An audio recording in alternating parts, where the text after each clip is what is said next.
Seja bem-vindo, seja bem-vinda à Academia Brasileira de Direito do Trabalho e ao seu universo digital, repleto de informações trabalhistas e previdenciárias, extremamente relevantes para o seu cotidiano e uma verdadeira revista de fatos e acontecimentos jurídicos, econômicos, sociais e políticos.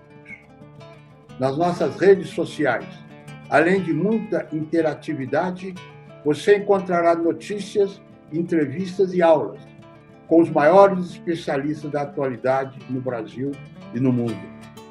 Eu sou Carlos Alberto Reis de Paula, titular da cadeira 35, e estarei junto com você no universo digital da nossa Academia Brasileira de Direito do Trabalho. Olá a todos, bom dia, boa tarde, boa noite para aqueles que nos assistirem em outros horários. Nós estamos aqui no Café com a Academia, agradecendo imensamente a Tereza Narras, que deveria estar aqui nos recebendo, mas me delegou essa grande incumbência de receber o nosso convidado de hoje para falarmos um pouquinho da Lei Geral de Proteção de Dados. Professor Leonardo Roskel Bessa.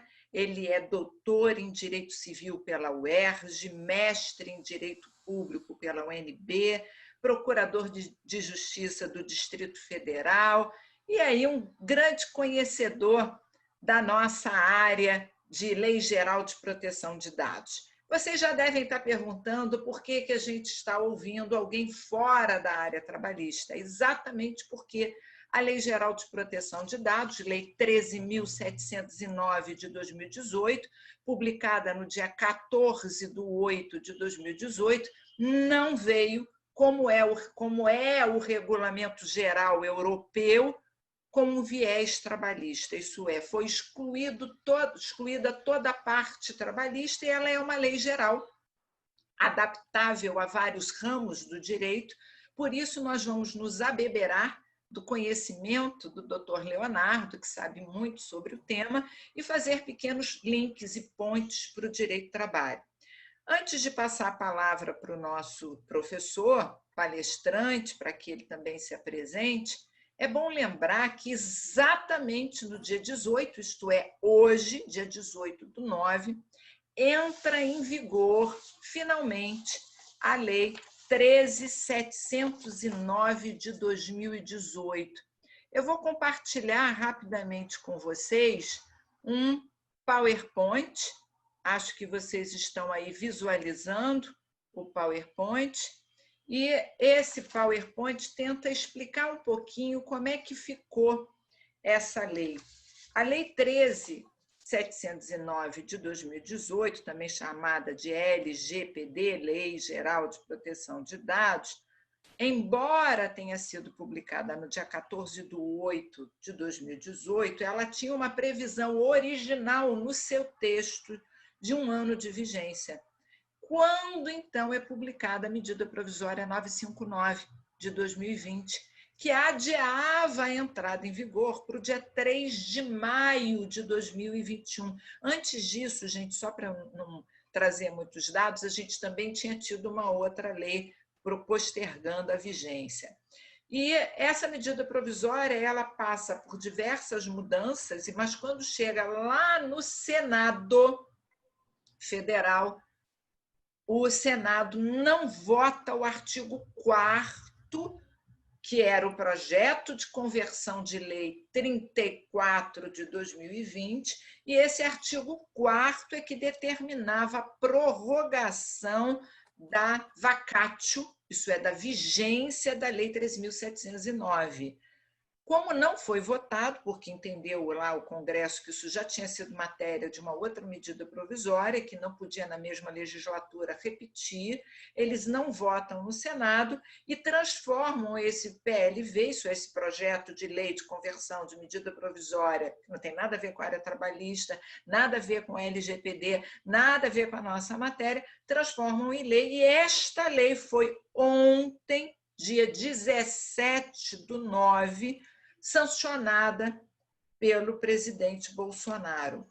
Ao ser sancionada, ela, então, automaticamente caduca a MP na redação original. Quando ela caduca, não tem nenhum comando postergando a vigência da Lei 13.709. É meio complexo, mas só para a gente entender, a Lei 13.709 entrou em vigor exatamente no dia de hoje, dia 18/9/2018. Com isso, eu faço uma pequena introdução, daí a grande importância da gente estudar esse assunto em todos os ramos, principalmente no ramo de Direito do Trabalho, e já passo a palavra aqui para o nosso convidado, doutor Leonardo Bessa. Vamos lá, Leonardo. Pode Vamos lá. Olá, bom dia, boa tarde, boa noite, né? Uma satisfação estar aqui nesse café da Academia de Direito do Trabalho. Eu estou com meu café aqui, né? Viciado em café. E é uma satisfação, Vólia, estar aqui debatendo LGPD. Cumprimento a Tereza também, que em breve deve ingressar, enfim, no dia do início da sua vigência, né? Houve uma grande polêmica e eu agradeço os seus esclarecimentos iniciais, mas o fato é que ela está em vigor a partir de hoje, né? E todos têm que seguir os ditames da lei, né? Setor público, privado. Uma das características dessa lei, exatamente como a Vólia adiantou, ela se aplica à área pública e privada. Isso é uma característica do modelo europeu de proteção de dados, né? Ao contrário do modelo americano, que a gente tem um monte de leis fragmentadas, umas se voltam mais para o poder público, outras para áreas específicas, né, de atividade do mercado, como a lei recente da Califórnia, como a lei de 1970 de proteção ao crédito, enfim. Em resumo, é uma satisfação estar aqui, poder discutir, aprender um pouco sobre esse tema. Agora, sim, muito, muito atual mesmo, porque a lei está em vigor, né? É uma satisfação. Que bom, que bom. Então, podemos iniciar por onde você quiser para falar um pouquinho da LGPD. Sim, com muito prazer. A pergunta, acho que a pergunta inicial que se deve fazer é, afinal, por que proteger os dados pessoais, né? E isso é um aspecto da privacidade, não é? Por que esta preocupação? O IDEC, que é o principal Instituto de Defesa do Consumidor do Brasil, ele tem uma frase assim simples, mas que eu acho que diz tudo, Vólia. Ele diz assim: os seus dados são você. Porque hoje nós somos julgados, né, pelo setor público e privado na análise da concessão do crédito, na análise da possibilidade de uma compra ou não. Quando você vai ingressar num país, você pode, a tela do computador vai indicar alguma coisa. Existe um perfil digital e hoje nós, todos, cidadãos, consumidores, empregados, somos julgados pelo que a tela do computador diz. E essa tela, ela, para dizer quem é Vólia, quem é Leonardo, ela obtém dados. E se esses dados não são corretos, não são atualizados, você é discriminado de modo abusivo. Eu gosto de usar a palavra discriminação e, na sequência, usar o adjetivo abusivo, porque a discriminação por si só não é algo ilegal, apesar dela ter essa carga negativa. Então, o que a lei quer evitar é discriminações abusivas. Eu estou tentando simplificar a razão de ser da proteção de dados, né? Então, esse é um principal ponto.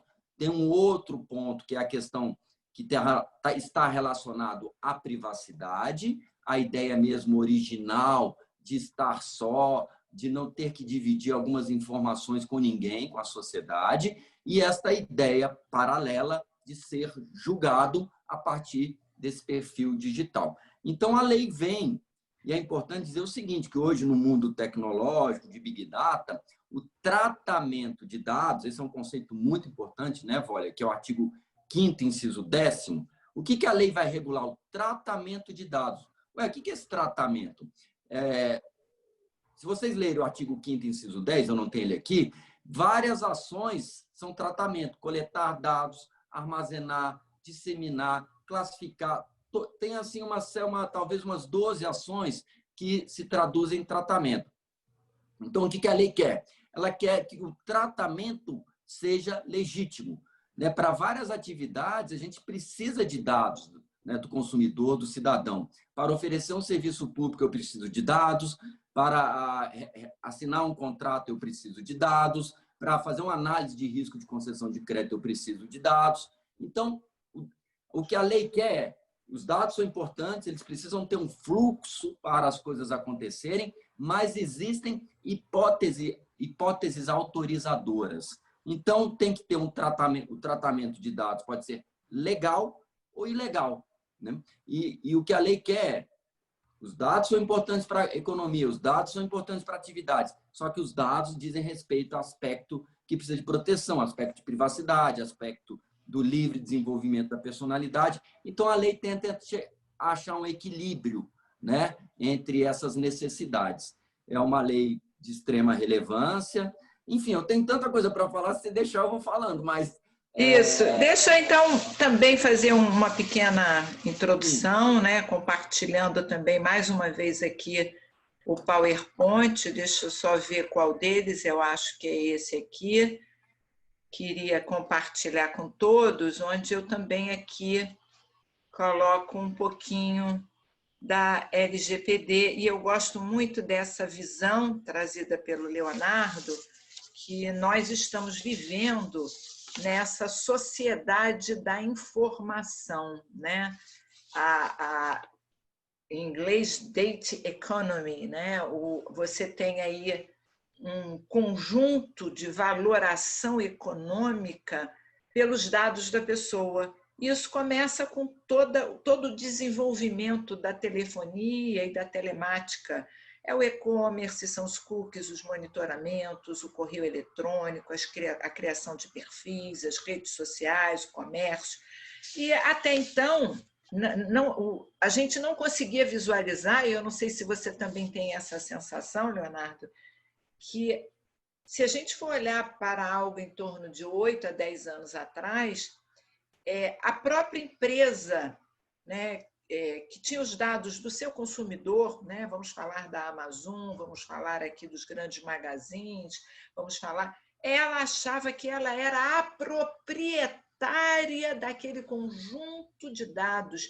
Isso tinha uma valoração econômica enorme. Olha só, eu conheço perfil, eu conheço endereço, e se vendia, se comercializava. E como tudo no ramo do direito, e é isso que eu mais gosto e amo, essa profissão maravilhosa que é do direito, a gente só consegue se mexer diante do caos.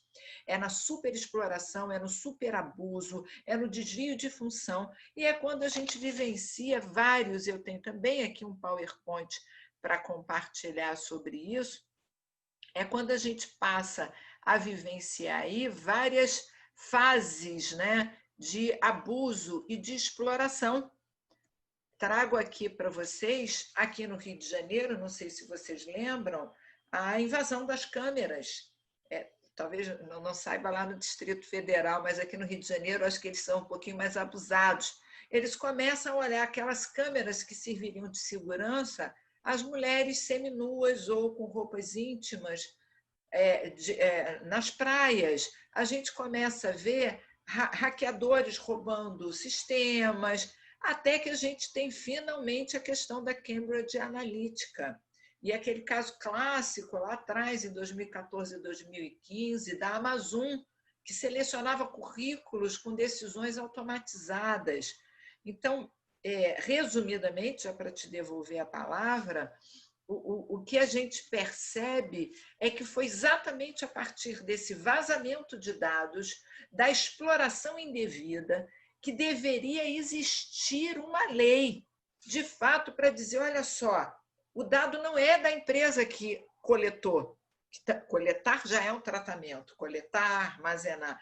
Não é dela. O dado é do titular do qual você fala. Então, a primeira coisa que a gente precisava era uma legislação que deixasse claro quem é o titular do dado. No nosso caso, a Atribuição do Direito do Trabalho, são os empregados, por serem pessoas naturais, ou aqueles raros empregadores, pessoas naturais, que a maior parte dos empregadores são pessoas jurídicas, já que a lei só foi direcionada para pessoas naturais.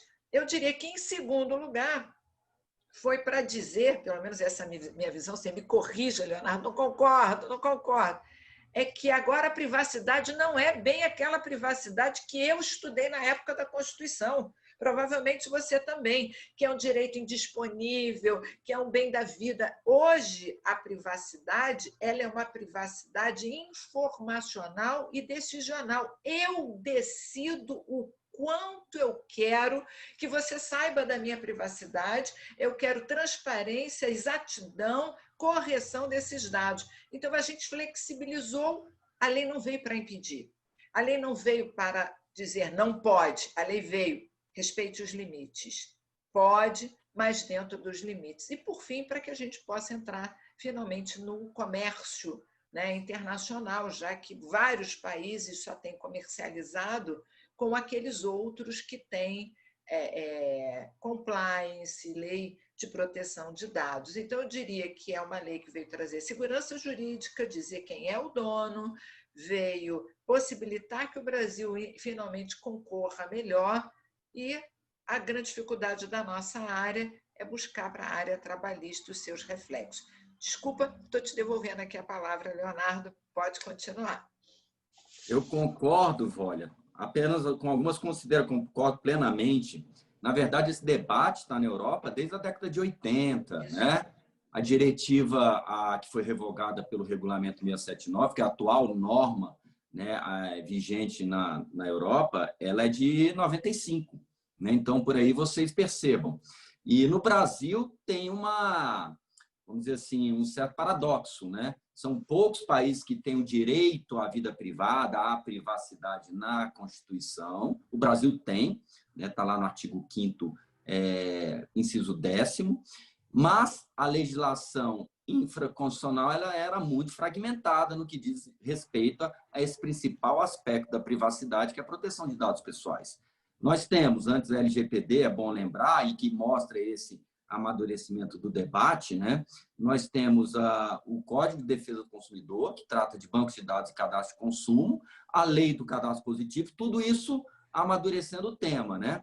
A Lei do Cadastro Positivo, que foi alterada agora em 2019, o Marco Civil da Internet, o 2014, o Código Civil, né, com breve referência à vida privada lá no artigo 21, aí a LGPD nesse contexto, né, de extrema relevância, mas ela tem uma relevância maior porque ela justamente ela é uma lei geral de proteção de dados e vai aplicar, e muitas vezes em diálogo, ou seja, em conjunto com essas outras normas. Eu vou sugerir um filme, se for possível, porque está todo mundo comentando esse filme, eu acho que chama O Dilema da Rede, né? Está passando na Netflix e está todo mundo vendo, e é interessante que são executivos dessas grandes plataformas digitais falando, e alguns até que por questões éticas deixaram essas empresas, né? Falando de como é tratado o dado das pessoas para fins de publicidade segmentada, como eles querem controlar a partir de rede social o comportamento das pessoas. Fica a dica desse filme. Eu só queria, Vólia, não é exatamente discordar, é apenas dizer sim. Hoje nós temos o que a Suprema Corte Alemã disse lá em 1983, autodeterminação informativa. É um controle dos seus dados pessoais. Você tem que ter esse controle dinâmico.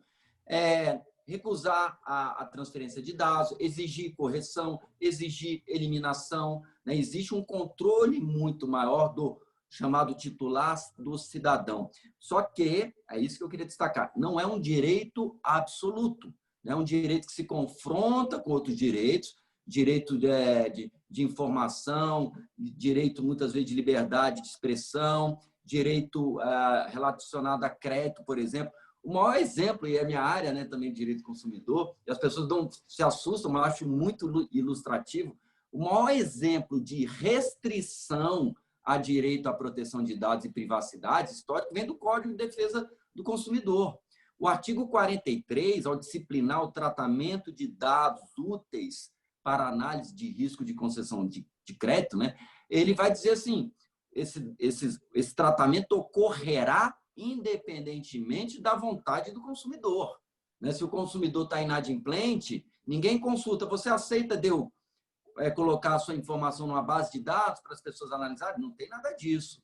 né? O que tem um procedimento, tem limite temporal, tem exigência de qualidade da informação, mas o código, ele fala, ó, se sua informação de inadimplência tem um interesse público por trás, ela vai para a SPC, para o Serasa, independentemente da sua vontade. Tem comunicação prévia, tem um procedimento próprio, né, para mostrar, olha, que não é um direito absoluto, né? O legislador pode realizar uma ponderação e restringir, mas, de um modo geral, evidentemente, aí a gente vai discutir lá as hipóteses de tratamento, tem essa ideia. Hoje, o cidadão, o consumidor, ele tem um controle dos seus dados, né? Ele tem um controle, pode negar, pode recusar, pode saber em que medida esses dados são coletados, né? Isso sim, isso, eu não gosto dessa palavra, mas isso sim dá poder, impondera, né? Traz ao titular de dados, né? Leonardo, só para acrescentar um pouco da sua fala, da autodeterminação informativa, que eu chamo, que eu adorei essa frase de privacidade informacional e decisional, eu decido qual é o limite do que eu quero que você invada a minha privacidade, quero informações sobre ela, mas acho linda a palavra autodeterminação informativa. Nós temos uma PEC correndo já no Congresso Nacional, é a PEC número 17 de 2019, que altera o inciso 12 do artigo 5º da Constituição. O inciso 12 da Constituição fala: são invioláveis a correspondência, vírgula, os dados, vírgula, e vai dizendo o resto. E aí, na parte final, vai incluir, inclusive, com autodeterminação informativa. É só para dizer que essa expressão ela é tão importante que é para que o próprio titular possa ter todos os direitos, claro que também não é um direito absoluto, porque as exceções legais, né, as regulamentares, as que têm a ver com segurança pública, e a gente sabe, depois a gente vai falar de todas essas exceções, mas isso é tão importante que eles querem incluir lá, então, uma frasezinha no final do inciso 12, e essa mesma PEC está alterando o artigo 22 para dizer compete exclusivamente à União, não, acho que é privativamente o 22, privativamente a União legislar sobre, vai incluir o inciso 13, proteção de dados. Então, a gente está vendo o quanto o Congresso já está preocupado com isso. Fala, Tereza, eu vi que você queria fazer uma intervenção. Será que agora eu consigo um pouco de estabilidade na internet? Bom, primeiro eu quero agradecer, Vólia, de ter começado a levar a entrevista, porque realmente minha internet hoje eu não sei o que está acontecendo. E agradecer o Leonardo de estar aqui conosco, né? De ter aceitado esse convite, é um prazer, inclusive conhecê-lo, já conhecia lá do meu curso, de livros, enfim. E realmente é um prazer poder estar aqui ter tua presença aqui na academia. E eu estou ouvindo aqui muito o que eu estou conseguindo pegar do que vocês estão considerando, e duas coisas. Tudo você falou que começa com o cadastro positivo, com a lei de cadastro positivo. E aí a Vólia também comentou, não tem um capítulo próprio na lei para a relação de trabalho, enfim. Aí vem uma dúvida. Pelo jeito, o cadastro positivo foi um começo, o Código do Consumidor também dispunha alguma coisa sobre isso. Uma PEC correndo. Isso quer dizer que, fora toda essa polêmica que a gente já está tendo com essa lei, quer dizer que essa lei não seria suficiente para poder regulamentar as relações, ou seja, e as anteriores também, elas, como é que vai ficar? Vai ter, Leonardo, principalmente com essa parte do consumidor, vai ter algum conflito? Porque em algumas passagens do próprio direito do trabalho tem crescido cada vez mais a utilização de regras do Código de Defesa do Consumidor no direito do trabalho, por conta do princípio, da base principiológica das duas ciências. E como que fica esse emaranhado todo daí? Olha para você, como é que a gente vai poder aplicar tudo isso? Não, assim, eu acho que o erro Porque já tem vários, por exemplo, eu estava pensando, vocês falando que tem duas coisas, PPP, que o empregador tem que fazer, o PCRA, e a parte da a própria carteira de trabalho, né? Tudo. Não, eu vou falar vários exemplos. Eu vou aqui trazer, eu vou encher de pergunta o Leonardo, mas eu vou trazer vários exemplos, porque a lei não foi feita para a nossa área. O Regulamento Geral de Proteção de Dados Europeu, do qual nós nos inspiramos, ele tem um lado todo trabalhista, aqui ele não veio, e ainda tivemos alguns vetos aqui que nos ajudariam a entender bem quem é o operador e o encarregado. E com esses vetos, as coisas ficaram confusas, se ele pode ser um empregado, se ele não pode ser um empregado, se ele tem que ter autonomia técnica, mas a gente vai chegar lá, mas sem dúvida precisamos de um projeto de lei trabalhista de aplicação da LGPD, seja para na própria lei ser inserido um capítulo, seja uma lei especial para fazê-lo. Mas a gente deixa para falar um pouquinho mais do direito do trabalho, depois que a gente ouvir um pouquinho mais do Leonardo, que ainda tem muito para nos ensinar. Essa questão do cadastro positivo, né? Você tem um livro sobre essa questão do cadastro positivo. Conflito entre essas duas legislações? Ou conflito nenhum, uma completa a outra? Como é que vai ficar a harmonização do cadastro com a lei nova e com as disposições do consumidor? Posso falar? Cortou um pouquinho, Tereza, mas eu consegui te ouvir. Aproveito para te cumprimentar. A pergunta é muito boa. Quero falar da PEC também. Olha só, uma das características da Lei Geral de Proteção de Dados, e na Europa também, desse modelo europeu, é a possibilidade de legislações pontuais específicas que devem dialogar com essa lei.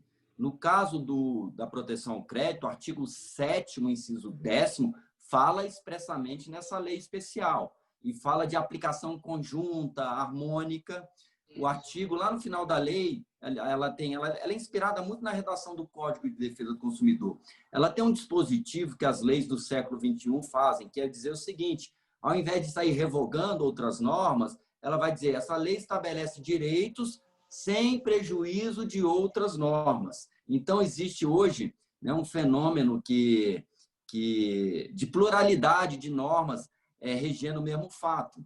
Né? Tem a expressão, né, do Eric James, trazida para o Brasil pela professora Cláudia Lima Marques, muito citada nos tribunais superiores, que é a ideia da diálogo das fontes, a aplicação de vários diplomas em harmonia diante do mesmo fato. É muito bonito, e é muito prático também, só que pode gerar dificuldades quando essas leis entram em conflito, em tensão direta. Mas a ideia de diálogo ela está na própria LGPD, né? Ela é expressa em relação a essa questão da proteção ao crédito, né? No artigo 7º, 10, e muitas vezes haverá necessidade, sim, né, de outras normas para regular, em complemento à norma, a LGPD, setores específicos. Em relação à emenda, o que eu vejo hoje, Vólia, é que isso mostra a importância que o Congresso Nacional tem dado ao tema, mas eu não considero necessário. Por que que não? Particularmente depois dessa decisão do Supremo, recente, ao analisar a constitucionalidade da medida provisória, não sei o número, evidentemente, não vou lembrar, mas é uma dessas medidas provisórias editadas durante a pandemia, que autorizava, né, determinava que as empresas de telefonia compartilhassem dados dos seus consumidores com o IBGE para fins de análise da pandemia, evolução da pandemia, etc. Supremo Tribunal Federal, em cautelar, né, em decisão cautelar, afastou, declarou a inconstitucionalidade dessa norma, e foi muito interessante porque, com precedente de extrema relevância do Supremo, ele vai falar que o direito à proteção de dados pessoais já decorre do artigo 5º, inciso 10º. Então, um precedente relevante, o ministro Gilmar Mendes tem um voto muito denso, né? É uma verdadeira aula sobre proteção de dados, eu sugiro a leitura desse voto, né? E está falando tudo isso que a gente está discutindo aqui, né? Direito à autodeterminação informativa, fala que o direito não é absoluto, mas fala que, no caso, a ponderação feita pelo legislador ao permitir essa transferência de dados foi desproporcional, porque o IBGE tem outras formas, né, de levantar essas informações para fins de análise, né, dos efeitos e dimensão da pandemia. É um voto muito interessante. Então, assim, no meu modo de ver, a expressão direito à autodeterminação informativa, que já está lá na lei também, no artigo 2º, está também no projeto de lei que trata do comércio eletrônico, né? E, salvo engano, está na lei do Marco Civil da Internet. Eu não me lembro agora, olha, você me ajuda depois. Mas, enfim, mas eu acho interessante que o Congresso, o fato de ele estar debatendo essa emenda mostra a relevância crescente, né, da questão da proteção de dados pessoais. Mas eu acho desnecessário, assim, né, respeitando, evidentemente, quem pensa de modo contrário. Pode continuar. Só para complementar, eu diria, eu acho que há necessidade de legislação, não nesse sentido, quer dizer, da PEC, talvez, mas no sentido, por exemplo, lá no regulamento europeu, é dito claramente que o empregado ele tem uma coação presumida quando ele autoriza o tratamento de dados sensíveis. Então, porque vamos dizer, liberdade, esse ato volitivo deveria ser livre, claro, expresso. E eu acho que a gente tem que trazer uma legislação para o Brasil, porque propositadamente o nosso governo, nesse perfil que a gente vive atualmente, de um governo neoliberal, não trouxe esse lado. E a gente tem ainda na legislação trabalhista o caso dos hiper ou super empregados, que são os hipersuficientes, que ganham mais que 2 vezes o teto e tem portador de diploma de curso superior, que a própria lei trabalhista, a partir de 2017, entende que eles podem renunciar a direitos trabalhistas desde que não sejam inconstitucionais.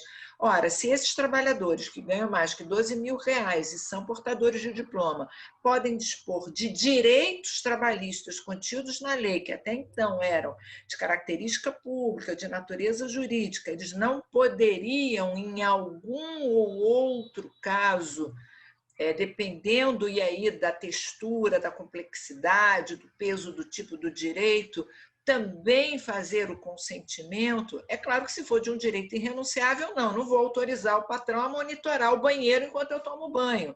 Isso é óbvio, isso é irrenunciável, não precisaria nem da lei. Mas um consentimento, por exemplo, eu assisti uma palestra muito importante, eu vou dar os nomes, né? A Tereza vai entender, eu chamo de lavagem cerebral, mas o nome jurídico na área trabalhista é integração do trabalhador à empresa. Então, por exemplo, eu vou dar o caso da Petrobras, como a gente está no mundo acadêmico, eu posso falar o nome das empresas. A Petrobras, quando o empregado passa no concurso público, lembrando que ela é empregador público, então ela também é destinatária da lei, no sentido de ter que respeitar a lei para os seus empregados, os primeiros meses, eles recebem salário, mas ele tem que assistir por 8 horas por dia filmes sobre todas as plataformas da Petrobras, sobre todos os procedimentos de segurança. Isso é legal, porque eles têm que acreditar naquela camisa daquela empresa. Só que esses filmes, essas simulações são feitas por terceiros. E esses terceiros têm todos os dados do empregado para entrar no e-mail dele, mandar ele assistir, para pegar o login e o logout, para ver o tempo que ele assistiu ou não. Esse tipo de informação, ela não é uma informação que decorre da lei, então não decorre de obrigação legal. Não há, pelo menos ao meu ver, um legítimo interesse. Porque qual seria o legítimo interesse de um patrão fazer a lavagem? Me desculpa, eu posso estar errada, posso não ter a cabeça empresarial. 3 meses, não são 2 horas. 3 meses conhecendo a plataforma P37. Eu tive que julgar vários casos quando estava P415,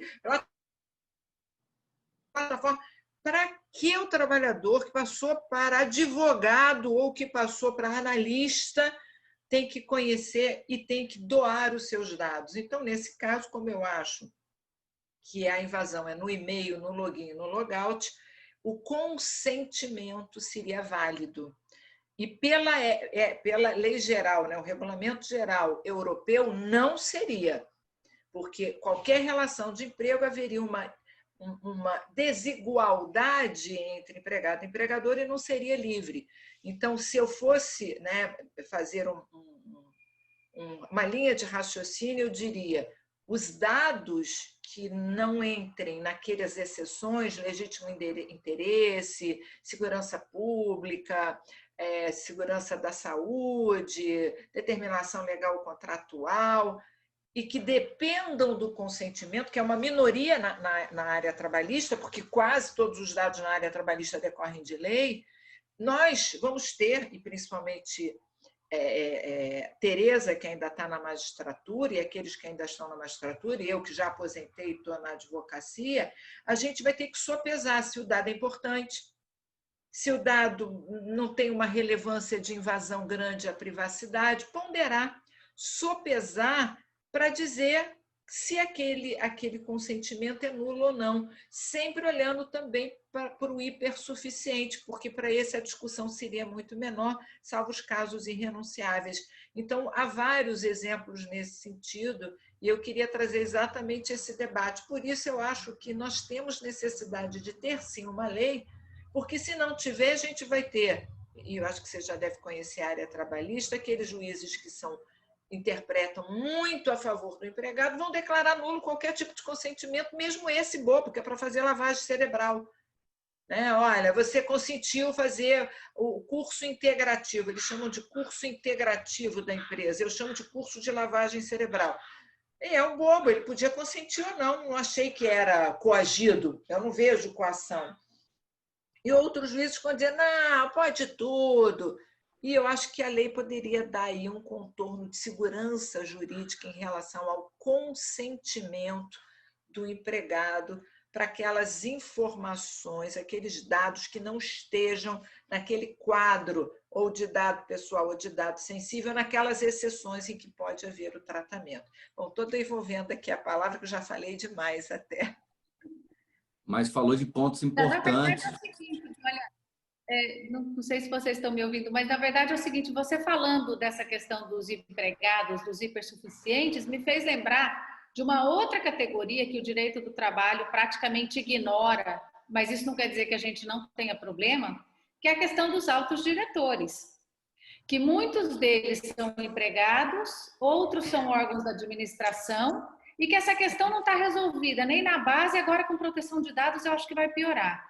E da lavagem cerebral, eu estou lembrando das integrações, é bonito o nome, né? Integrações verticais e empresas verticais, né? Assim que chama, que é aquelas piramidais, que eu nunca vi, aquilo é uma lavagem cerebral profunda, e que eles mexem com dados, e aí, Leonardo, com dados de vários consumidores, porque como é que elas funcionam? Essas empresas, Herbalife, Polyshopping, eles formam um monte de empreendedores que estão colhendo dados de diversas pessoas e eles estão convencidos de que eles são parte da integração da empresa, quando, na verdade, muitas vezes eles trabalham mais do que trabalhadores subordinados, em uma situação, sinceramente, eu tenho muita dúvida com relação a esse tipo de formação.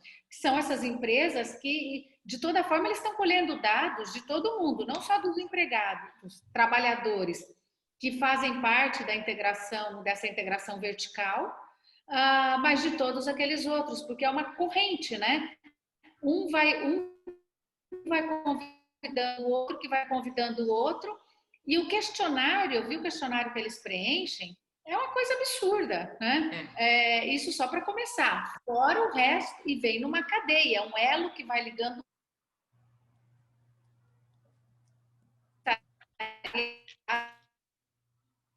Está falhando. Dados facultativos, ou como a empresa. É óbvio que ela utiliza todos esses dados para venda de produto, né? Eles vendem desde shampoo até o robô de limpeza da casa. Então, quer dizer, não sei como é que vocês veem isso. E principalmente a questão dos altos diretores, né? SA, essas empresas. Ela está falhando, você está falhando já. Eu acho que, Leonardo, você pode agora assumir. Posso? Ela bloqueou. Falhou um pouquinho, mas eu compreendi também o que você falou anteriormente, Vólia, e concordo. Eu acho que a gente tem uma responsabilidade aqui, nós, intérpretes e aplicadores do direito, Qual é esta responsabilidade? É simplificar, veja bem o que eu estou falando, a aplicação da LGPD. O Brasil, os empresários, qualquer pessoa, o poder público, não precisa de uma lei que ninguém compreenda, que se traga uma grande dificuldade, um grande custo, né? Então, eu vejo muita gente... hoje tem um pânico da pandemia, está com um pânico da LGPD, né? E, na verdade, a gente tem essa responsabilidade de simplificar a aplicação dela. Onde é que eu quero chegar? Quero chegar onde você falou, Wólia. E a complexidade dessa lei, ela não decorre do seu conteúdo exatamente, né? Eu posso fazer aqui um desafio. Se as pessoas têm 3 dispositivos da lei que ajudam a compreender ela inteirinha, que é o artigo 5º, inciso 10º, não, o conceito, acrescentaria o conceito de dados pessoais, que você já botou na tela, o artigo 5º, inciso 10º, que é o conceito de tratamento, e as hipóteses autorizadoras do artigo 7º e 11º. O 7º tem 10 hipóteses que podem ser simplificadas em 3, e o 11 é praticamente igual ao 7º, tratamento para dados sensíveis.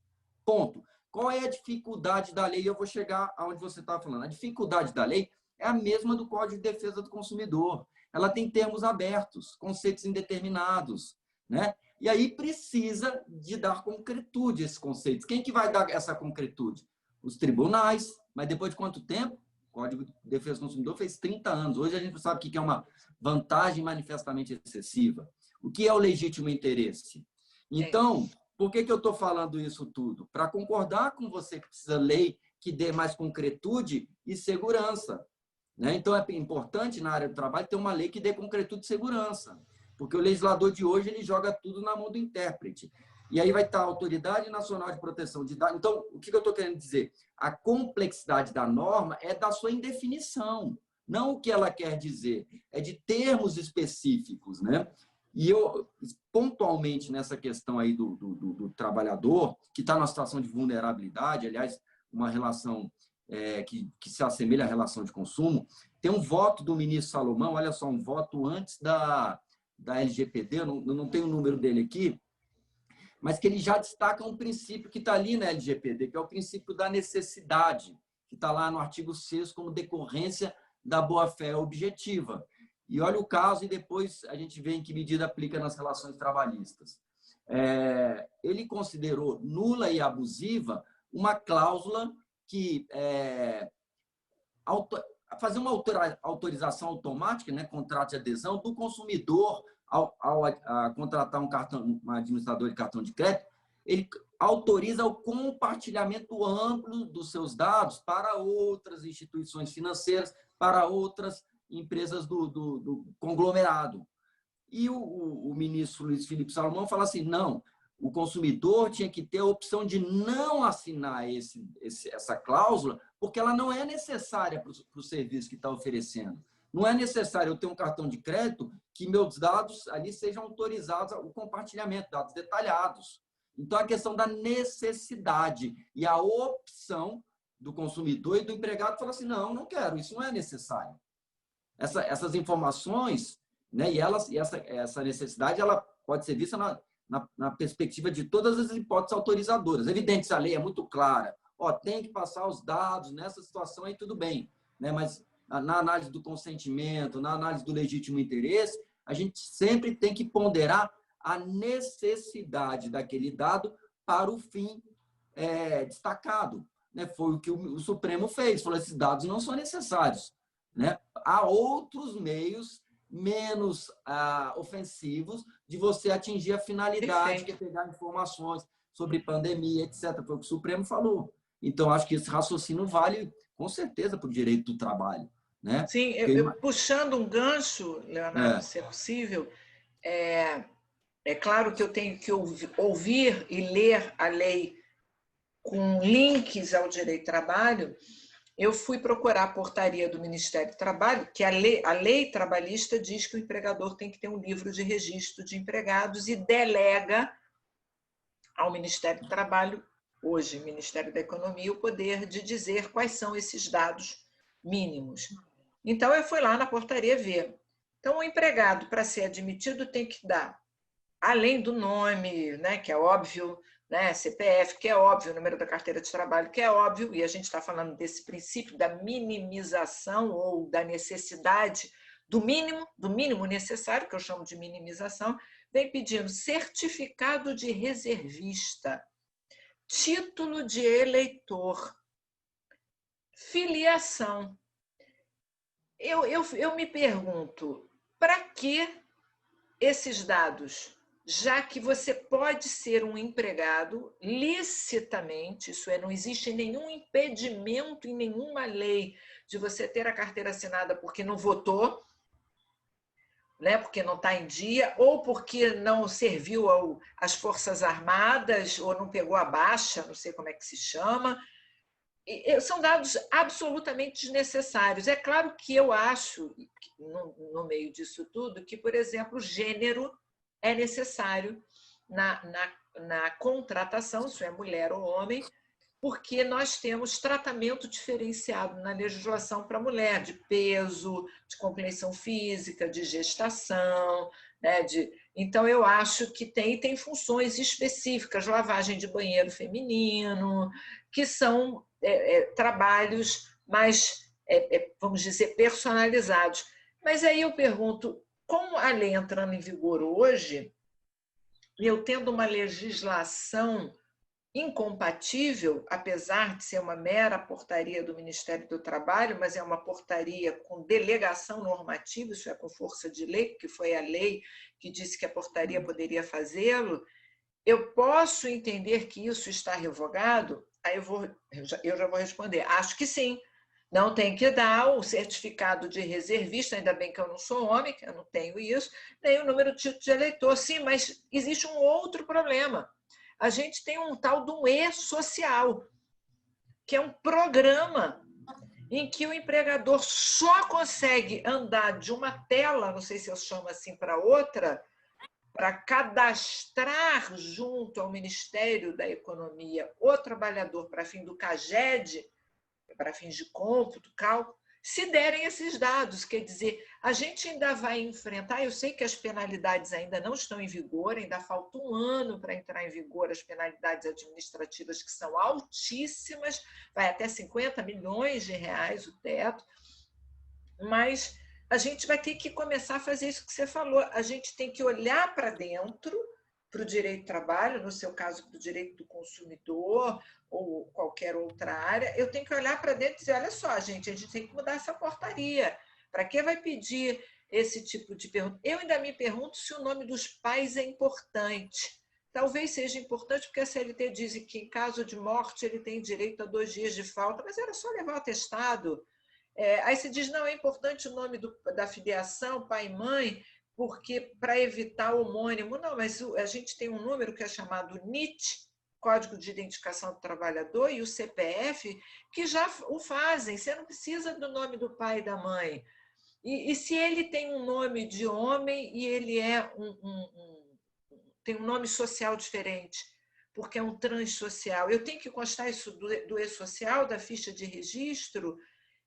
São tantos elementos, né, do impacto da LGPD na nossa área que eu tenho dificuldade de aconselhar os clientes. Eu digo, olha só, enquanto o e-social não vira a página, é melhor você, ao invés de não conseguir assinar a carteira porque o e-social não permite que você regularize, continuar com esses dados que são supérfluos, não são necessários.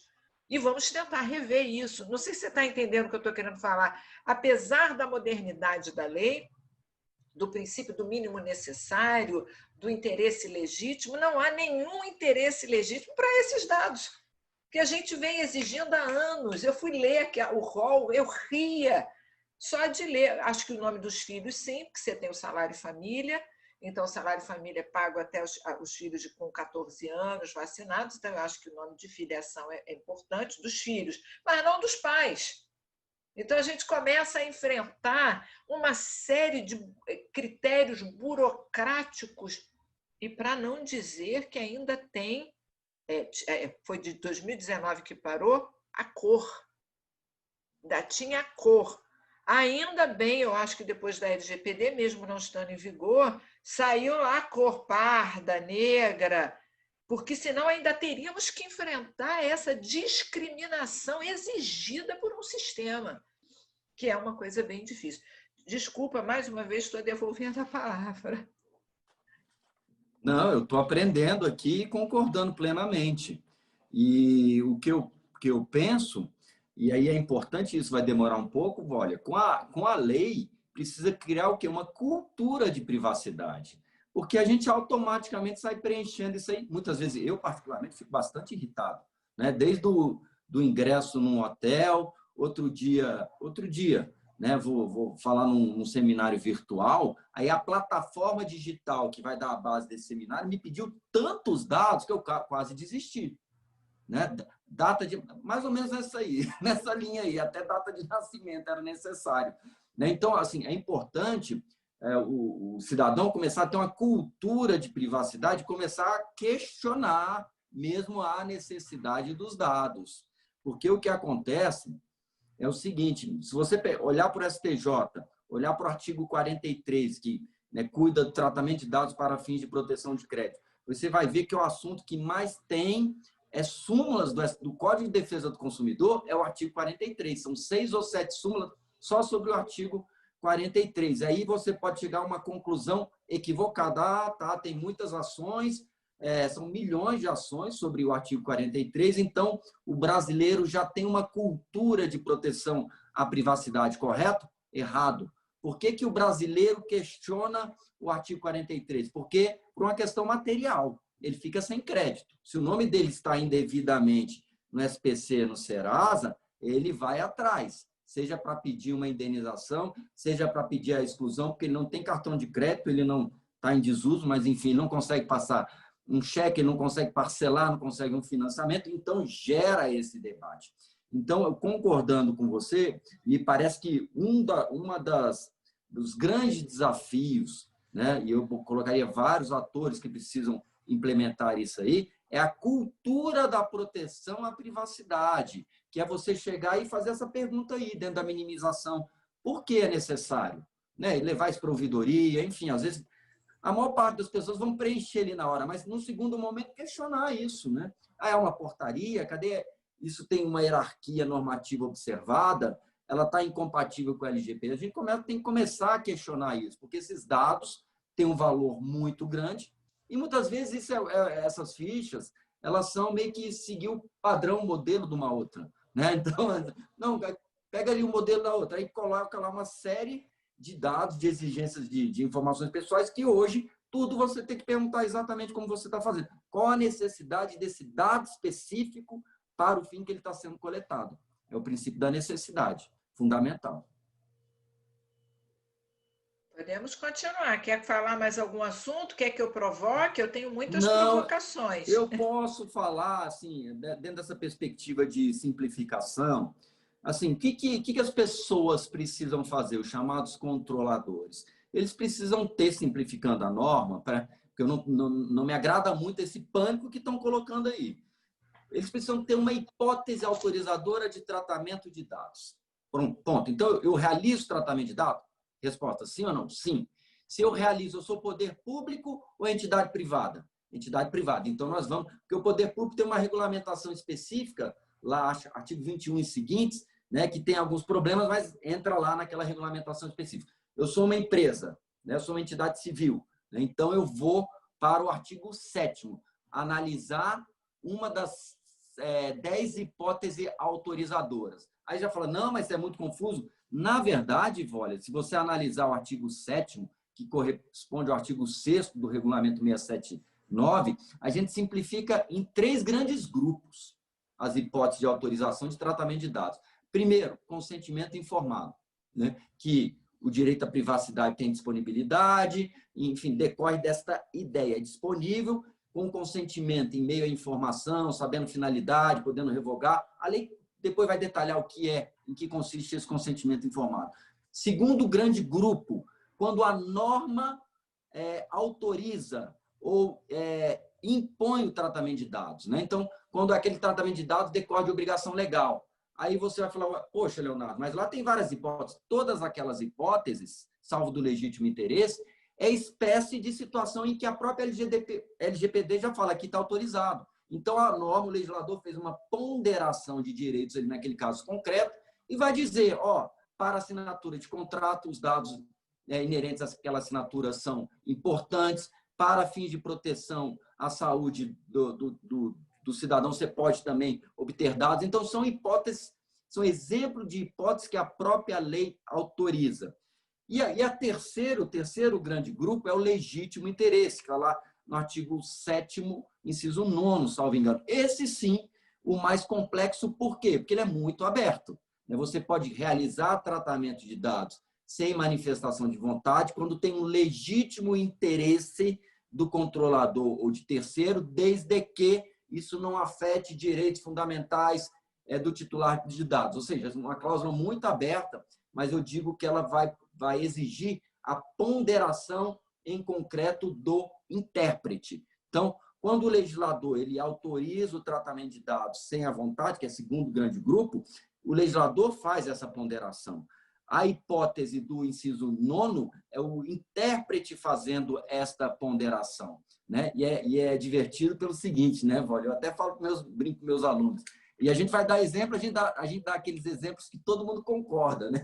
Mas tem uma zona cinzenta, aí, vamos dizer, que ninguém consegue dizer se é legítimo interesse ou não. Então, eu vou dar os exemplos extremos, né? Se você me permitir, eu posso interromper também, aí você me corta. O legítimo interesse. Então, eu normalmente peço pizza, né?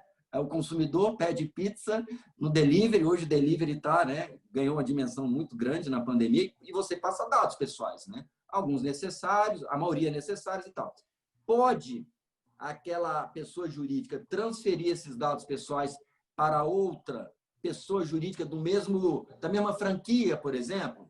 Na pizza tal. Então, eu ligo aqui no bairro tal, mas eu estou na casa de um amigo, eu quero pedir, a pessoa já tem meus dados, né? Há um legítimo interesse nessa situação do mesmo grupo? Eu diria que sim, que não é uma grande questão, né? É a mesma pizzaria, a gente pode falar várias marcas, enfim.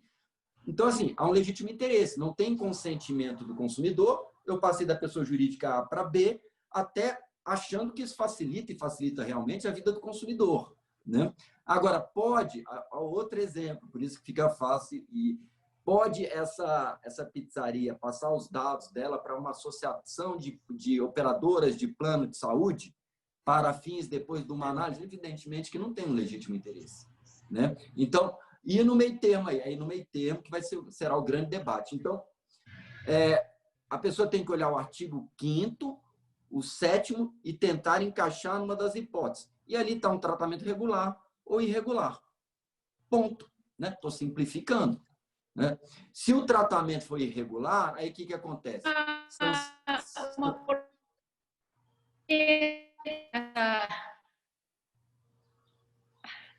Pronto, voltou. Não deu, né? Na verdade, é muito rápido. É que você estava falando da operadora de saúde com a pizzaria, e a Wólia vai saber do que eu estou falando, das empresas, né? Grupos com diferentes finalidades. Você pode passar, se a empresa for do mesmo grupo, exatamente no teu exemplo, da pizzaria para o plano de saúde e para a farmácia, ou para... Travou de novo. Travou. Olha, sabe, ela vai falar melhor que eu. A gente tem uma responsabilidade aí na CT. Travou. Eu vou só traduzir, já que a gente ouviu parte ou não. Eu acho que o que a Tereza quis dizer é que nós também temos os nossos grupos econômicos, e eu já traduziria o que a Tereza falou. Há dois tipos de grupo: o grupo por hierarquia, que é aquele em que você tem a holding e as subsidiárias, normalmente são formados em sociedade anônima, e temos aqueles grupos por coordenação, dos quais um deles entram as franquias. E, nesse sentido, como seria o compartilhamento de dados dos empregados? Eu já responderia, não tinha pensado nisso, mas já que estou escrevendo sobre isso, escrevendo artigos, é que eu acho que só pode compartilhar nos grupos horizontais em que há uma ingerência comum, isso é, uns sócios comuns. As franquias não podem, porque os empregados não trocam de estabelecimento. É diferente, por exemplo, que nós tínhamos aqui no Rio de Janeiro a Fogo de Chão, ou o Porcão, que era uma churrascaria, e o garçom, que foi admitido pela pessoa jurídica A, trabalhava no fim de semana na B. Então, aí há compartilhamento de dados, até porque você precisa ter o controle de ponto. Elas se travestiam de pessoas jurídicas diferentes, mas, na verdade, eram controladas pela mesma pessoa, como se fossem meras filiais na prática. Agora, quando a gente tem sistema de franquia, que é uma espécie de grupo horizontal por coordenação, ou quando a gente tem esse grupo, né, Bradesco SA, Bradesco Seguros, que é esse grupo que a gente chama de vertical, verticalizado, sem promiscuidade, eu também não vejo por que compartilhar se você não tem promiscuidade de trabalho. Isso é, o empregado da pessoa jurídica A só presta serviços para essa pessoa jurídica e não para as outras. Então, eu não vejo como obrigação legal nem legítimo interesse, em princípio, salvo, por exemplo, o empregado do Banco Itaú automaticamente tem o plano de saúde do Itaú Seguros. Aí é diferente, aí você tem um legítimo interesse. Não é porque é do grupo, mas porque o benefício a ser concedido ao trabalhador é esse. Inclusive entrando dados sensíveis, porque você pode ter aí uma proteção à família do trabalhador e um membro da família ter um problema de deficiência mental, ou uma deficiência, né, AIDS, ou um dado mais sensível, que aí sim eu acho que é em prol da saúde, com autorização. Então, eu acho que dá para falar também, assim, fazer um paralelo com o que o Leonardo falou lá da parte do consumidor, dá para fazer aqui também com a gente esse compartilhamento. Eu diria nas terceirizações. A moda é terceirizar tudo, limpeza, e agora, depois da decisão do Supremo do Fux, mesmo antes da alteração da Lei 6.019, pode terceirizar qualquer coisa, atividade meio a fim. Então, na terceirização, você também tem que compartilhar dados. Quando você contrata um banco, né, para fazer o pagamento, depósito em folha dos salários, você tem que compartilhar os dados do empregado para a abertura da conta corrente de depósito. Então, assim, há vários casos em que, embora não esteja na lei, são de legítimo interesse. E eu acho que o que a gente tem que ver, e concordo com o Leonardo, é necessário? Qual a finalidade? Você pegou o mínimo possível? Só o mínimo, isso é, você não precisa de outras informações, você não precisa saber se eu sou casado ou solteiro para você me contratar. Então, eu acho que tem que ter uma cultura, concordo com ele, uma cultura, uma mudança nisso tudo para a gente rever. Mas, Leonardo, eu queria te fazer uma pergunta, que foi até ontem motivo de uma live que eu participei, e eu fiquei bastante impressionada, e talvez você saiba me ajudar. A gente tem duas passagens na lei, e eu não vou saber os artigos agora, mas tem uma em que diz que os agentes são dois. É o controlador, que no nosso caso é o empregador, seja ele pessoa física ou jurídica, que capta, né, captura, no nosso caso, os dados dos trabalhadores, não só empregados, dos terceirizados, e os que prestam serviço a eles, nós somos a competência na justiça do trabalho, e o DPO, que é o encarregado. E num outro artigo, ele fala também do operador, como se fosse um agente. Eu tenho uma imagem aqui, vai falando sobre isso que eu vou procurando a imagem. O que você acha disso? Você podia me explicar? Vamos pensar em termos práticos. Eu acho que a sua pergunta, essas funções podem ficar numa mesma pessoa, né? Vamos pensar em termos práticos. A gente fala, quando fala em controladores ou empresas, poder público, a gente pensa em pessoas jurídicas fortes, grandes, etc. Mas o fato é que a lei vai aplicar à padaria, ao armarinho, você consegue a drogaria, você consegue imaginar essas pessoas com essas três figuras? Claro que primeiro tem um custo sobre isso, né? E parece que isso, primeiro, o controlador primeiro a pessoa jurídica que recebe aqueles dados. Ele pode exercer a atividade de tratamento diretamente, eventualmente, se for uma dimensão maior, se houver uma terceirização, ele vai passar isso para um terceiro, que é o operador, que tem que seguir a ordem do controlador. Mas, primeiro ponto, eu acho que na grande maioria dos casos, em termos numéricos, o controlador e o operador serão a mesma pessoa. E o encarregado, que é uma espécie, vamos chamar assim, de ouvidor, a pessoa que vai ter a relação com os órgãos fiscalizadores, vai dar a satisfação para o consumidor, o cidadão, de como é o tratamento de dados, também, no meu modo de ver, pode ficar na mesma pessoa. Senão você já traz aí uma carga pesadíssima para a grande maioria, né, dos pequenos empresários, microempresários, ou até pessoas físicas que têm atividades. Então, assim, minha interpretação dentro daquela ideia, a lei não veda, né? A lei não veda, eu acho que quando ela fala em controlador e operador, é muito para dizer que isso pode ser delegado e tem consequências em termos de responsabilidade civil, que está lá no artigo 42. Aliás, muito mal disciplinado, viu, Vólia? Muito mal disciplinado o artigo 42. Nossa, que confusão que fizeram. Tentaram ajudar e fizeram a confusão, a gente pode falar sobre isso revogaram depois. uma parte do artigo, né? Revogaram um artigo específico que falava da responsabilidade, vetaram, né? A dúvida de ontem era, é claro que o empregador, aquele que tem normalmente poucos empregados, principalmente o MEI, que é uma pessoa física equiparada à jurídica, mas é física, e no nosso caso também o empregador doméstico, que tem um empregado, né? Você também deve ter. Nós somos os controladores dessa informação e vamos compartilhar isso com o E-Social, com a Caixa Econômica Social, com o plano de saúde, eventualmente se for contratar, e etc. Né? O Vale Transporte, a FETransporte, etc. Nesse caso, primeira coisa, ter o controlador e o operador, salvo se eu quiser contratar um contador. Para um empregado só, não tenho por que pedir alguém para operar esses dados. Eu mesmo vou lá, eu mesmo entro no E-Social, eu mesmo pago, eu mesmo insiro os dados, ou eu contrato alguém. Então, a primeira pergunta é, esse operador pode ser uma pessoa física ou jurídica, acho que a lei deixa clara, mas ele pode ser meu empregado? Se for meu empregado, pelo fato dele exercer uma função técnica, ele teria que ter algum cargo de confiança? Pessoalmente que não, que função técnica e confiança tem.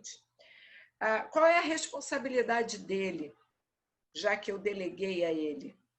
Seriam só em casos de dolo ou dolo ou culpa? Porque, pela lei, o controlador responde sempre. Os seus prepostos, ou aqueles que ele escolhe, é que não são. Então, deixando o operador um pouco de lado, vamos falar do DPO, que é o encarregado. E, se eu não me engano, foi vetada a parte da lei que dizia que ele deveria ser uma pessoa natural e com formação jurídica técnica. Foi vetado, porque é assim que se esperava lá na Europa, no regulamento geral. E aí, a partir daí, a gente pensa, então, esse ombudsman, né, esse ouvidor, esse aproximador, ele então pode ser uma pessoa física ou jurídica, porque foi vetado, então a nossa lei não proíbe, mas ele também terá que ter uma formação técnica, porque ele tem que conhecer da Lei Geral de Proteção de Dados. Um advogado pode acumular, ser advogado da empresa porque nós temos decisões de Portugal, França, que não permitem a acumulação. Nós poderíamos permitir essa acumulação, eu sou advogado, já faço defesa, sei lá, do consumidor, trabalhista, e posso ser o DPO, né? Inclusive, vou mostrar os slides dos salários das empresas do Brasil que já estão oferecendo 50 mil, 20 mil. Eu acho que vou começar a botar meu currículo. O que você vai ser? Eu quero ser DPO. Adorei esse nome, DPO. Porque é a nova carreira. Fala um pouco sobre isso, eu vou botar o slide enquanto isso. Hein, Vólias? Bonito, né? DPO, né? Bonito. Já que você vai falar sobre isso, só uma pergunta para complementar que me surgiu agora aqui a dúvida. A Vólia comentou essa questão das empresas descentralizadas, das terceirizações. Quem é que passa os dados? E essa pessoa que passa os dados é o DPO? Não, porque para ganhar tudo isso, o Vólia tem que fazer parte da função. E ele pode filtrar os dados para passar, ou seja, ele pode passar só o que interessa, ele tem que passar tudo, e se ele passar, e se ele filtrar, ou seja, ele restringir, ele tem responsabilidade, não tem? Como é que vai ficar isso aí? Vamos lá, Léo, você dizer. A minha tendência é de, primeiro, a ideia de simplificação. Segundo, que a lei não traz exigência, né? De ser contratado, de ter uma formação técnica. É óbvio que ele vai ter que ter algum conhecimento sobre isso, né? Senão vai ficar ruim para a própria empresa. Vai ter um curso específico que vai fazer. Eu te diria a mesma coisa, por exemplo, hoje um gerente, teoricamente, um gerente de uma loja, ele tem que saber direito do consumidor, concordam? Porque ele vai tratar ali questão de troca, de vista, etc. Tem que ter uma noção mínima. Ele precisa ser formado em direito? Não, não precisa. Me parece, eu sempre penso nos pequenos, viu, Vólia? Eu sempre penso nos pequenos, porque os grandes se viram, né? Os grandes se viram, criam departamentos e está tudo bem, e criam uma política de proteção de dados. Os pequenos, eu faço um paralelo à questão da exigência de farmacêutico, né? Que é toda a drogaria tem que ter um farmacêutico responsável.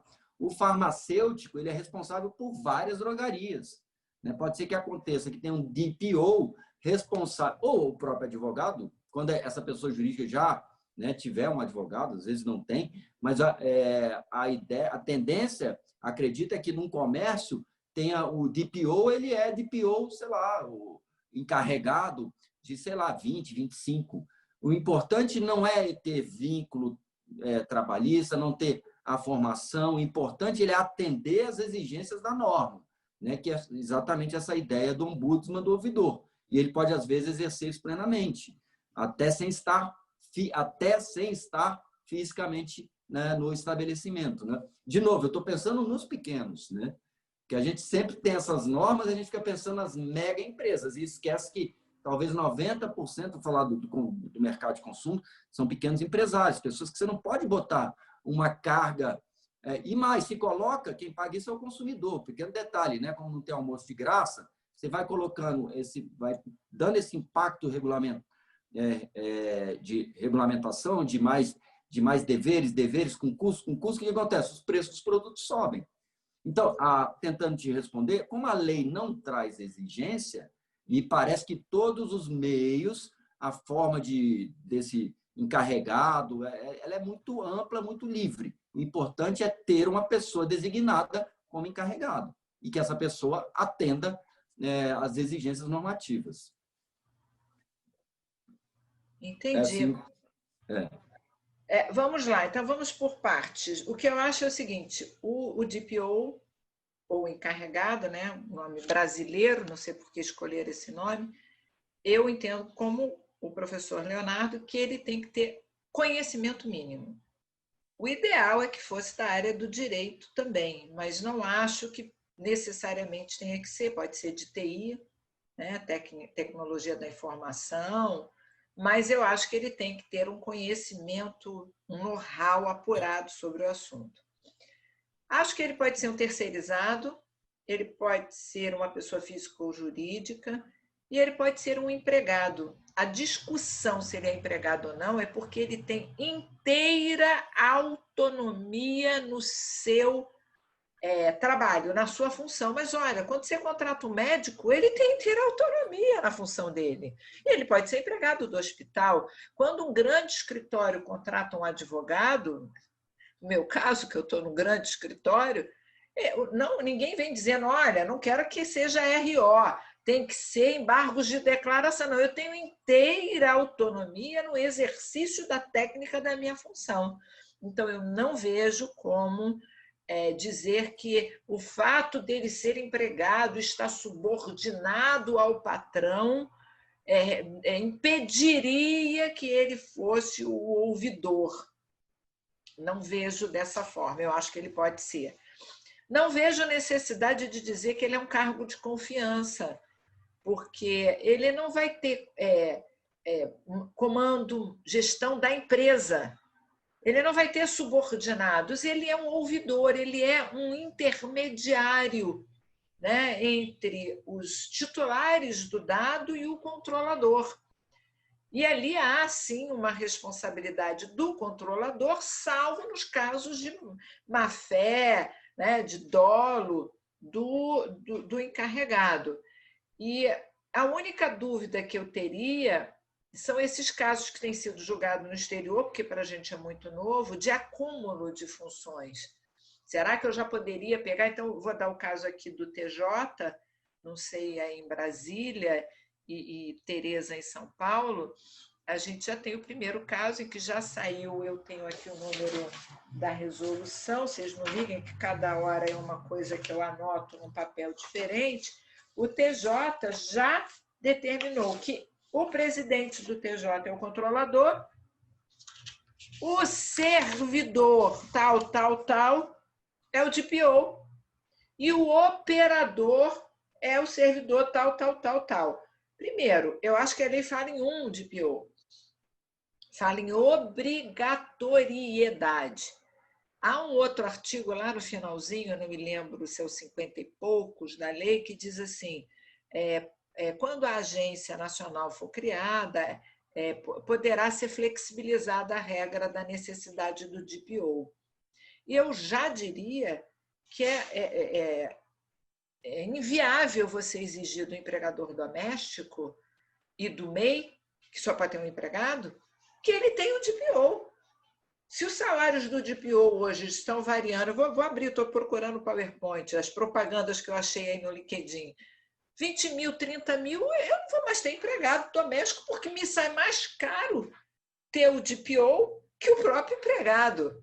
Então, enquanto não vier essa regulamentação, eu sei que a lei fala que é obrigatório, todo controlador tem que ter um DPO, mas a gente tem que pensar no MEI, que é a pessoa física com características de jurídica, porque tem CNPJ, etc. A gente tem que pensar no empregador pequeno, empresário, que é o profissional liberal, que nem chega a ser um empresário, que tem dois, é o advogado, que tem 2 empregados. E a gente tem que pensar no empregador doméstico, que ainda dá uma discussão se o empregador doméstico é excluído ou não da lei. Eu entendo que não é incluído, porque ele não usa para fins particulares e ele compartilha dados e etc. Então, já se torna inviável você obrigar a ter o DPO. Então, eu acho que a gente já pode ir para um caminho de exceção, apesar da lei não permitir essa exceção, até que venha uma norma flexibilizadora, como a própria Lei Geral de Proteção de Dados vem permitindo. O que você acha disso tudo que eu falei? Léo? Quem? A Tereza ou... Vocês dois. A Tereza, coitada, está caindo toda hora, não consegue falar. Internet aí hoje. Olha, eu nem tinha pensado nessa situação aí do empregador, né, que tem um empregado doméstico, ele tem que ter um encarregado. Olha que loucura isso. Acho que a interpretação... Aí eu te pergunto, eu não me recordo aqui, eu não estou com o texto da lei. O encarregado, ele tem que ser uma pessoa diferente do controlador? Será que o controlador não pode ser o próprio encarregado? Né? Se não houver uma proibição, eu diria que essas funções podem ser, sim, exercidas por uma única pessoa, né? Porque, senão, a gente não pode levar uma interpretação, fazer uma interpretação da norma que impeça a eficácia dessa norma. Essa que é a realidade. Imagina, a gente fala de empregado doméstico, mas a gente se aplica, como eu disse, a vários pequenos empresários, microempresários, pessoas físicas que exercem atividade, né, no mercado, eles não têm a menor condição, né, de ter uma pessoa exclusiva, né, como encarregado. Às vezes, o comércio é só a pessoa. É uma única pessoa, entendeu? É ele mesmo, e ponto. Não tem nenhum empregado, né? Não tem ninguém contratado, enfim. Então, me parece que a gente tem que interpretar isso de modo a dar eficácia à norma, não de modo a trazer um custo maior. Esse custo maior no direito do trabalho significa demissão, né? Demissões. Se eu tenho um custo tão alto, em vez de ter 3 empregados, vou ter 2. Isso é ruim. Na área do consumidor, significa você aumentar preço do produto ou simplesmente deixar de exercer uma atividade, né? Por isso que me parece que a interpretação tem que ser no sentido da possibilidade de acumulação, da possibilidade de simplificação de exercício dessas funções, né? Eu não sei realmente se tem na norma, estou nessa dúvida. As opiniões que eu tenho ouvido das palestras é que eles acham que tem que ser pessoas diferentes quando a lei diz todo controlador tem que ter um DPO, né? Tem que ter um encarregado. A primeira, me surpreendeu, até gostei, porque eles acham que o ouvidor ele é um intermediário, como se fosse um ombudsman. Então, o próprio, né, o ouvidor nunca é o próprio detentor, que tem interesses muitas vezes antagônicos. Então, todas as opiniões que eu tinha ouvido até agora, né, óbvio que a gente tem que sempre amadurecer, a lei é nova, e eu gosto muito de dizer para os meus alunos que só loucos fixa, né, os estudiosos, pessoas que estão querendo aprender, como nós, a gente tem uma opinião hoje, houve uma informação amanhã e muda, né? Você tem razão, a gente não tinha pensado nisso, então eu acho que é importante, né, a gente pensar, mas eu acho que a impressão da lei foi, de fato, trazer um DPO separado. Deixa eu ver se eu acho aqui a imagem, eu estou procurando de novo. Olha, deixa eu ver se agora não corta. Mas eu acho que não sei se eu peguei tudo que o Leonardo falou, porque eu caiu a minha conexão de novo. Mas, por exemplo, eu penso em Itapecerica, minha comarca, é impossível ter duas pessoas diferentes. São comércios muito pequenos. Aliás, eu não sei nem se eles vão fazer. Até chegar lá em Itapecerica, toda essa questão da lei, acho que vai demorar um pouco, porque é complicado você conseguir ter duas pessoas. É o que o Leonardo acabou de falar. A pessoa é uma só. E eu fico pensando numa outra situação. Com essa moda do empreendedorismo, tem muito trabalhador que sai da área da subordinação para poder se cadastrar como MEI. E realmente, como é que vai ficar aí se ele contrata uma pessoa para ajudar, ou mesmo com a informação dos clientes que ele atende? Ele é único, né? É difícil, vai ser difícil você ter duas pessoas diferentes. Acho que vai acabar se acumulando tudo numa pessoa só, não é? Olha, eu estou aí compartilhando uma imagem, eu acho que está todo mundo vendo. Uhum. E é um desenho feito por uma amiga, Gisele. E ali é o titular do dado, né? Eu vou puxar a sardinha para mim, né? Leonardo para dele. Para ele é o consumidor, para mim é o empregado. O controlador, que é o seu empregador, seja uma pessoa física ou jurídica. Um operador, normalmente empresas grandes vão terceirizar para contadores e terceiros, mas esse operador, a lei não exige que seja uma pessoa diferente. E o tal, que é o DPO, que é o encarregado, que é essa mocinha aqui que eu coloquei. E a lei, aparentemente, exige que todo controlador tenha um DPO. Se o DPO é empregado, se é terceirizado, se é pessoa física ou natural, é outra coisa. Eu pessoalmente, acho até que pode ser empregado. E aí, como é que aconteceu aqui? Eu fiz uma série de perguntas que não dá para ler, porque virou aqui alemão, não sei que letra é essa, sobre o que ele pode fazer. Ele tem que se especializar, ele tem que ter formação profissional. E quem são esses agentes de tratamento? A gente percebe que no artigo 37 e 40 ele só fala de dois, controlador e operador. Mas na seção 2 do artigo 41 ele inclui o encarregado. Afinal, os agentes de tratamento são só dois ou são três?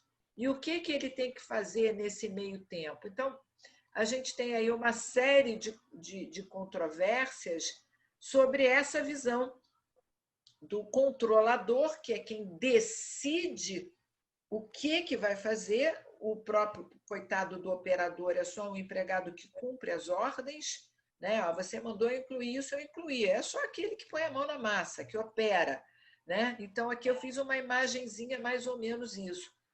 Numa corrente majoritária, porque é uma controvérsia, agentes de tratamento seria o controlador e o operador, porque são os dois que armazenam e coletam, né? São vários tipos, compartilham e tal. Então, o que faria o DPO? Ele teria o contato com todos esses, com a Agência Nacional de Proteção de Dados, com, no nosso caso, empregados, no caso do Leonardo, os consumidores, o operador, que é aquele que pode ser o próprio empregador, quando ele é pequeno, que ele insere os dados no sistema, ou um contador, ou um empregado, e o empregador, que é o controlador. Esse encarregado, que é o DPO, teoricamente, ele não insere nenhum dado, ele não mexe nenhum dado, ele apenas diz que está fazendo errado. Você está colhendo dado demais, você está colhendo dado de menos, esses dados são sensíveis e você não está respeitando as exceções da lei.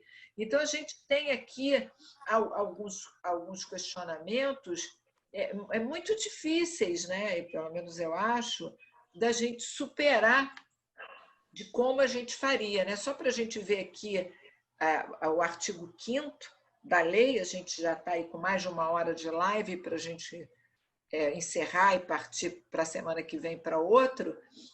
Quem é o titular é a pessoa natural. O que é banco de dados? São qualquer dados, são todos os dados, sejam eles físicos ou eletrônicos. O controlador é a pessoa natural ou jurídica de direito público e privado, é quem compete a decisão, no nosso caso é o empregador. O operador é a pessoa natural ou jurídica, natural se for um empregado, um contador ou jurídica se for uma outra empresa, também de direito público e privado que realiza o tratamento, e tratamento é arquivar, armazenar, compartilhar, apagar, corrigir, né?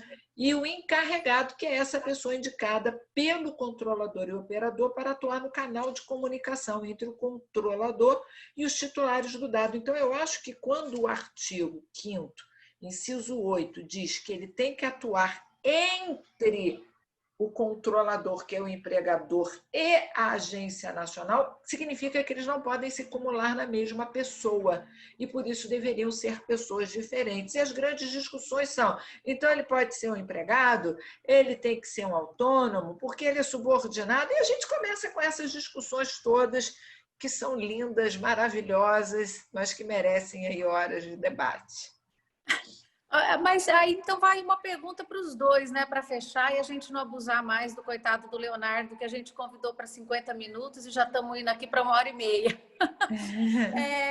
O DPO, pelo jeito, é a pessoa mais importante disso tudo, não é? Porque, afinal de contas, já que ele está no meio de tudo, esse desenho é bom para entender, né, Vólia?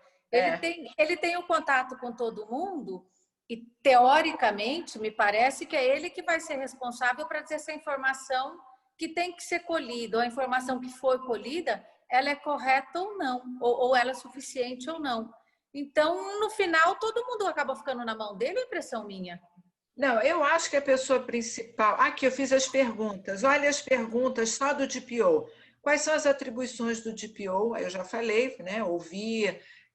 O encarregado deverá ser detentor de conhecimento jurídico, que é o DPO. O empregador é obrigado a ter um encarregado. E as empresas pequenas? Deve ser o empregado, ou pode-se firmar contrato de prestação de serviço, pode ter acesso a dados pessoais de operações de tratamento, a quem deve se reportar. O grupo econômico pode indicar um só para todo o grupo, ou cada um tem que ter um, já que a lei diz que cada um tem que ter um. O escritório de advocacia pode fazer. Tem uma série de perguntas, mas eu queria só...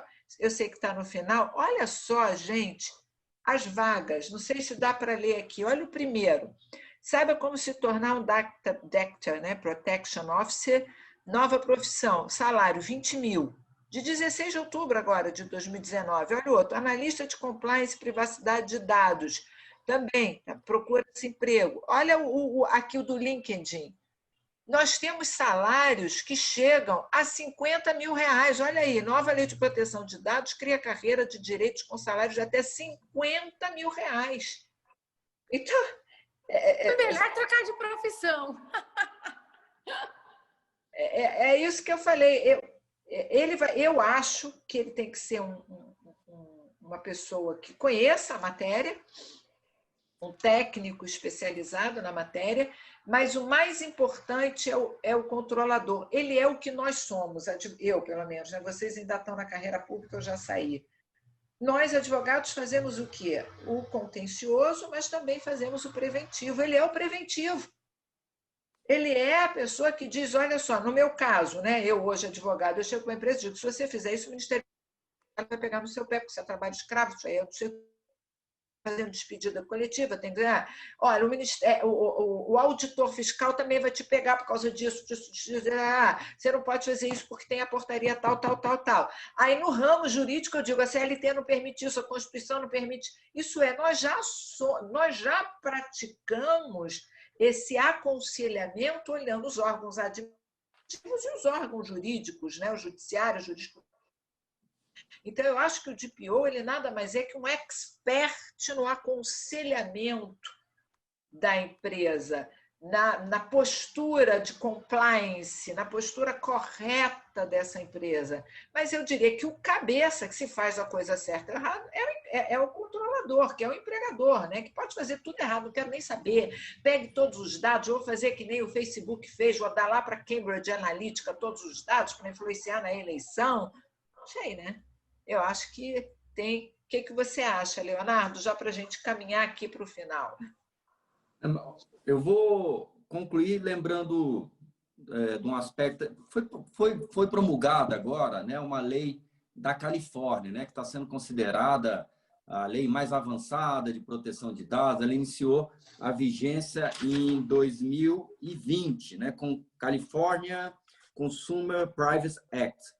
E é interessante que essa norma, eu não estou fugindo do assunto, não, ao contrário, é interessante que essa norma, ela é muito, o pessoal diz que é a grande norma de proteção à privacidade nos Estados Unidos, na área privada, mas ela é muito limitada na sua incidência, e ela tem essa mesma preocupação que a gente tem aqui. Então, para que a pessoa se submeta à norma, eu não vou lembrar de memória, mas ela tem 3 requisitos. Por exemplo, ela tem que realizar, lá é mais permissivo, né? Pelo menos a comercialização de dados de 50 mil consumidores por ano. Né? Ou tratar dados de pelo menos 50 mil consumidores por ano. Ou tem que ter uma receita de 50 milhões, é isso mesmo, gente, 50 milhões de dólares, receita bruta de 50 milhões de dólares por ano. Então, a grande maioria das empresas não vão se sujeitar a grande maioria numérica. Então, esta preocupação que está por trás dessa lei da Califórnia, com certeza vai ser inspiração para a interpretação da LGPD, será inspiração para a Autoridade Nacional de Proteção de Dados. Assim, poderia até fazer uma aposta e já deixar marcado aqui um novo programa daqui a uns 6 meses para a gente ver se eu acertei ou não. Vai vir um ato, um dos primeiros atos aí vai ser definindo, né, porque isso vai ser uma demanda, o encarregado, respondendo a todas as suas perguntas, e que você colocou, que são perguntas muito interessantes. O encarregado, e eu acho que a tendência é para dar um tratamento diferenciado para os pequenos. Talvez os microempresários, as pequenas empresas, tenham encarregado assim como eles têm um contador. O contador é de várias, né? É uma tendência, não vai ter. Então, vai vir um ato, a minha aposta é essa. A própria LGPD permite que a Agência Nacional flexibilize a dispensabilidade do DPO. Então, ela própria já. O problema é que a gente, né, nós estamos no Brasil, isso pode demorar 1 mês ou 10 anos. Né? Ou mais, né, Olha? Ou mais. E enquanto isso demora, a gente tem que dar solução. Bom, gente, estamos chegando no final. Eu quero agradecer imensamente, já me despedindo, a presença do professor Leonardo Bessa, o convite da Tereza Narras, nós duas acadêmicas aqui nesse café da manhã, da Academia Brasileira de Direito do Trabalho. Nós estaremos juntos de novo semana que vem com um novo convidado. E a LGPD, olha, é para ter 5 a 10 cafés da manhã, porque tem muita controvérsia trabalhista. Então, muito obrigada, um bom dia e um bom final de semana para vocês. Até logo! Obrigada, Folha. Obrigada, Leonardo. Desculpa as inconsistências aí da conexão. E daqui para o final do ano, acho que vai ter que ser uma por semana mesmo, viu? Muito obrigada, Leonardo. Um grande beijo, bom fim de semana. Para vocês também. Eu posso dar uma palavrinha final? Deve. São 3 pontos, até anotei. Não, primeiro, dizer que eu aprendi bastante. né? E agradeço a oportunidade. O segundo, que eu não aceito só café virtual. Essa pandemia é uma boa desculpa para esse café virtual. Mas nós vamos, né? Depois, eu não sei qual é a temática de trabalho no ano que vem. Rio de Janeiro. Isso, Rio de Janeiro, cidade maravilhosa. Venham os dois. Olha, vou te dar uma notícia aqui em primeira mão. O Lima já fechou o primeiro evento presencial da academia. Ele se comprometeu a organizar em Petrópolis. Ai, meu Deus, tá bom, mas é Rio de Janeiro, tá bom. Então já está convidado, Leonardo. Tá bom. E agradecer e pedir aí para vocês dois me seguirem no Instagram, vou deixar aí, @Leonardo Rossi Coibessa, né? Para quem estiver interessado, às vezes eu publico alguma coisa de consumidor e agora de LGPD por lá. Tá bom, e eu, @Volia Bonfim. Lembrar que o meu Bonfim é Bonfim nordestino, com M de Maria antes do F. Com muito orgulho do meu paizinho nordestino. E o meu é @Tereza Narras, tudo junto. Tá bom. Tá bom, e gente. seguindo aí a academia também, né? Porque lembrando que essas lives têm ficado no canal do YouTube. É muito importante o pessoal seguir o canal da Academia Brasileira de Direito do Trabalho, que toda semana a gente está publicando. Essa entrevista de hoje já vai para o canal do YouTube, e quem se inscrever no canal do YouTube, a hora que a gente posta, já recebe o aviso direto que foi postado, né? Perfeito. Beijos para vocês e muito obrigada. Um beijo grande, obrigada. Tchau, tchau. Até mais. Tchau, gente.